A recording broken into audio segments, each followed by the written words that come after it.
Hey guys, Matthew Kent. Welcome to Theology on the Ground, daily thought for my quiet time. Quick one today, I think. We'll see if I can keep it quick.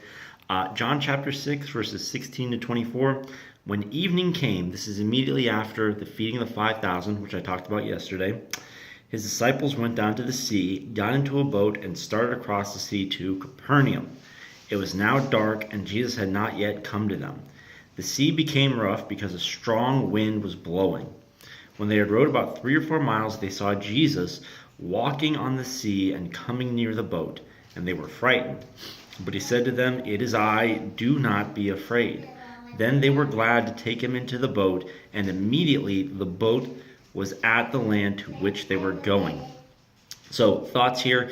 First of all, it's immediately after the feeding of the 5,000. They've just seen him demonstrate his mastery over the material universe in the form of multiplying food, and now they're seeing his sovereign control over the weather. It's a scary situation. First of all, you're on a boat, and I've never been on a boat when the sea was raging. I've been in an airplane through just such severe turbulence that the plane would just drop. And anytime you're in a situation like that, where you're in a vessel and just you're completely out of control because the elements will do what they want, pretty scary in general. This is at night, and they see Jesus walking on water, and so it says they're afraid. Like, it's kind of a scary thing. First of all, people don't walk on water. Second of all, it's kind of a scary situation that you're in anyway. And then I love this. He's just, he says, "Hey, it is I. Do not be afraid." And they were glad to take him into the boat. So the two emotions that we get for them, we see that verse 19, the end of verse 19, it says, "And they were frightened." Verse 20, Jesus speaks. Verse 21, it says they were glad to take him in. So you go from frightened to glad just with the words of Jesus. Hey, I'm here. I'm Jesus.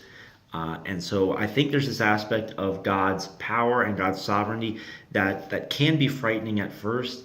And, especially if you're in the midst of a difficult situation, and they were certainly in the midst of a scary situation.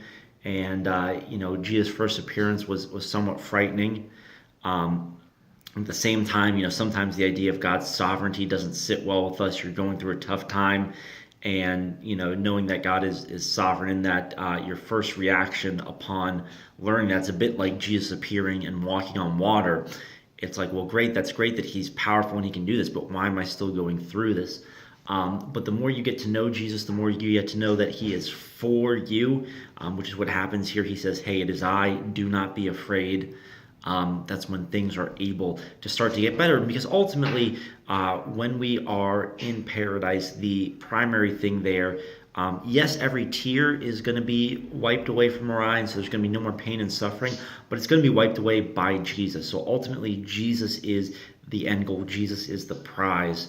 And so when Hebrews talks about, we've got to fix our eyes on Jesus, it is not kidding around. Those are my thoughts for today. I think I did keep it brief. It's one of the shortest ones in a while. Lord willing, I will see you guys tomorrow.